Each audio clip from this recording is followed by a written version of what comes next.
प्यारे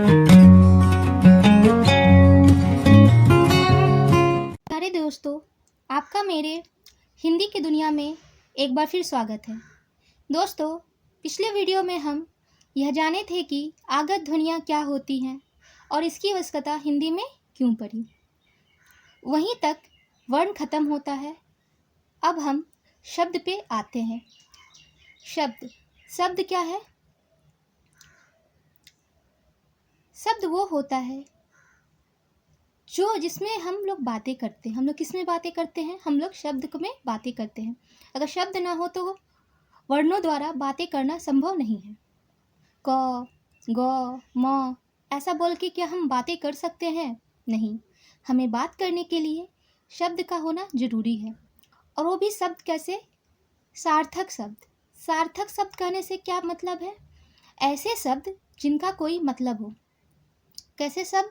ऐसे शब्द जिनका कोई मतलब हो। बिना मतलब के शब्दों का कोई प्रयोग नहीं होता। जैसे मैं बोलूं अमचा, ये अमचा का कोई मतलब नहीं निकलता है। मतलब निकलता है अमन का, कमल का, नीरज का, धीरज का, काम का, नहाना का, धुलाना का, ताजमहल का, ये सारी चीज़ों का मतलब निकलता है। अमन, अमा, चा, ये सब का कोई मतलब नहीं है। मतलब ये सारे शब्द नहीं है। ठीक है। अगर हम परिभाषा की बात करें तो शब्द की परिभाषा क्या है? वर्णों का संगठित रूप जिसका कोई सार्थक अर्थ हो उसे शब्द कहते हैं। ठीक। मतलब वर्णों मतलब क, ख, ग, घ, च, म, या फिर वो स्वर ही क्यों ना है। अ जैसे आम लिखते हैं, तुम लोग स्वर से लिखते हैं आम। ठीक। तो वैसे ही वर्णों का समूह, मतलब एक से ज़्यादा वर्णों का समूह को हम लोग क्या कहते हैं? शब्द कहते हैं। ठीक। लेकिन उसके लिए क्या जरूरी है? सार्थकता। सार्थक मतलब उसकी सार्थकता जरूरी है कि उसमें क्या हो, वो जो शब्द हो वो कुछ ना कुछ अर्थ हो उसमें। जिन शब्दों में कोई अर्थ नहीं, वो शब्द नहीं है। वो क्या है? कुछ नहीं है वो। ठीक। सिर्फ वर्णों का समूह है, वे शब्द नहीं कहे जा सकते। जैसे साइकिल, टमाटर, खाना, नहाना, ये सारे शब्द हैं। और ये सा, ई, की, ल, ये एक एक अगर हम तोड़े तो क्या है? ये वर्ण है, और ये वर्णों का समूह शब्द है। दोस्तों, शब्द समझाने के बाद अब मैं उसके वर्गीकरण या शब्दों के भेद पे आती हूँ। शब्द को हम लोग 4 भागों में बांट सकते हैं। पहला है उत्पत्ति या स्रोत के आधार पे। ये उत्पत्ति या स्रोत क्या होता है? उत्पत्ति का मतलब होता है वो कहाँ से निकला है, कहाँ से वो उसकी पैदाइश है, कहाँ से वो पैदा हुआ है या कैसे वो उत्पन्न हुआ। स्रोत मतलब उत्पत्ति और स्रोत का मतलब एक ही होता है। स्रोत मतलब ये होता है वो कहाँ से निकला है। दूसरा क्या है? रचना, बनावट के आधार पे। रचना या बनावट के आधार। रचना मतलब किस तरीके से हम उसको बना रहे हैं। ठीक। उसके बनावट और रचना के आधार पे। तीसरा क्या है? अर्थ के आधार पर। ठीक है दोस्तों, कि उसके जो अर्थ है उसमें कैसे कैसे अर्थ है। और दूसरा व्याकरणिक प्रयोग के आधार पर।